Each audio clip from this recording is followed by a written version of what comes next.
আসসালামু আলাইকুম everyone, welcome back to my another new video. আজকে তো বাচ্চাদের স্কুল খোলা, তাই সকাল সকাল ঘুম থেকে উঠে নামাজ সেরে চলে এসেছি রান্নাঘরে। আজকে নাস্তায় বাচ্চাদেরকে আমি ডিম পাউরুটি ভেজে দিব।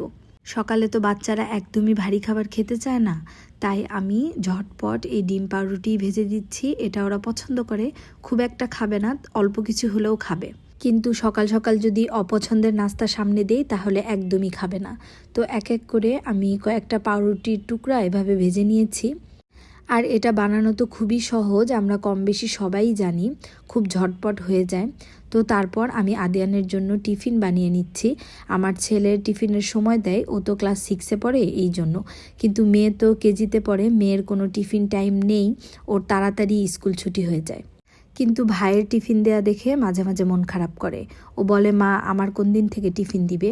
কিন্তু আসলে প্লে নার্সারি, কেজি 1-2 এইসব ক্লাসে তো আর টিফিন দেয় না।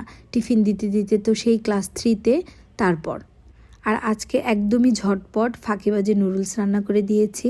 এটা আসলে ফাঁকিবাজি হলে কি হবে, এভাবে আমার ছেলে আবার নুডলস খেতে পছন্দই করে। নুডলসে যে পেঁয়াজ মরিচ এসব দেই, এসব আবার ওর খুব একটা পছন্দ না। এভাবে সসেস কিংবা ছোট ছোট করে মুরগির মাংসের টুকরা দিয়ে নুডলস রান্না করে দিলে খুব পছন্দ করে খায়। আর হ্যাঁ, ওদিকে কিন্তু নাস্তা বানাতে বানাতে আমি টুকটাক বাচ্চাদেরও রেডি করে ফেলেছি। শুধু লাস্টে ছিল মাথা আঁচড়ানোটা বাকি, ওটাও সেরে নিলাম। তারপর এই তো যে যার জুতা পরে নিল। তারপর আমরা এখন রওনা দিয়ে দিব স্কুলের উদ্দেশ্যে। বাচ্চাদের তো সকাল সকাল ঘুম থেকে উঠতে একটু কষ্টই হয়, কিন্তু ওঠার পর রেডি হতে হতে ধীরে ধীরে আবার সব ঠিক হয়ে যায়।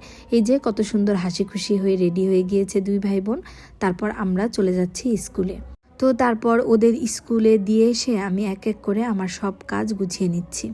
কি আর বলবো, একটা সংসারে তো আর কাজ কম থাকে না। যদি আপনি গৃহিণী পাশাপাশি মা হয়ে থাকেন তাহলে তো কাজের কোনো শেষ নেই। আর যারা একটু সব কিছু গুছিয়ে রাখতে পছন্দ করেন, বাড়িঘর পরিপাটি রাখতে পছন্দ করেন, তাদের কথা কি বলবো, কাজ করে শেষ করা যায় না। একটা সময় ছিল যখন কোনো বুয়া ছিল না আমার, একা হাতেই আমি সব কাজ করতাম। কিন্তু এখন বুয়া এসে অনেকটা কাজ এগিয়ে দেয়, তারপরও আমার মনে হয় কাজই শেষ হয় না। তো যাই হোক, ওদিকে কাপড় ভাঁজ করা শেষ করে এখানে আবার কিছু টুকটাক গতকাল গ্রোসারি শপিং করা হয়েছিল, ওগুলাই আমি গুছিয়ে রাখছি। যে কোনো স্ন্যাক্স আইটেমের সাথে সস খেতে খুবই ভালো লাগে, তাই আমি আমার ঘরে প্রায় বিভিন্ন রকমের সস রাখি, যেগুলো আমাদের এবং আমার বাচ্চাদের খুবই পছন্দ। আসলে কি বলবো, যে কোনো বাজার কিংবা টুকটাক কেনাকাটার পর ওগুলো গুছিয়ে না রাখা পর্যন্ত আমার শান্তি লাগে না। সব কিছু একদম জায়গা মতো গুছিয়ে রাখলে তবেই আমার শান্তি লাগে। তো যাই হোক, এক এক করে যেখানে যা রাখি সব কিছু গুছিয়ে রেখে দিচ্ছি। আসলে যতক্ষণ জেগে থাকি না ততক্ষণই টুকটাক কোনো না কোনো কাজ চোখের সামনে এসে পড়তেই থাকে। একটা সংসার সামলিয়ে রাখাও কিন্তু চারটিখানি কথা না। যদি বাচ্চা কাচ্চা থাকে ছোট ছোট তাহলে তো কথাই নেই। গৃহিণীরা আমরা ঘরে থাকি ঠিকই, কিন্তু এই চার দেয়ালের মাঝে কাজের শেষ নেই। তবে হ্যাঁ, যদি আপনার নিজের কাজগুলো, এই সংসারের সব কাজ আপনার নিজের আয়ত্তে থাকে তাহলে কোনো কথাই নেই। যখন মন চায় তখন গুছিয়ে রাখলেন, ভালো না লাগলে একটু পরে করলেন, সমস্যা কোথায়? কিন্তু এটা যদি সবার মাঝখানে, যেমন শ্বশুর শাশুড়ি সবার মাঝখানে হয়ে থাকে, তাহলে কিন্তু মেয়েরা চাইলেই সব কিছু করতে পারে না। সব কাজ আবার সময় মতো করতে হয়, বিভিন্ন ব্যাপার থাকে আর কি জয়েন্ট ফ্যামিলিতে। তবে ভালোবাসা আর একে অপরকে যদি ছাড় দেওয়া যায় তাহলে কিন্তু প্রত্যেকটা সংসারই সুন্দর করে করা যায়। যেখানে ভালোবাসা আর সম্মান থাকে সেখানে কিন্তু দিন শেষে আর কোনো খারাপ লাগা কাজ করে না। যাই হোক, এদিকে আমি দুপুরে রান্নার জন্য একটা বোয়াল মাছ বের করেছি।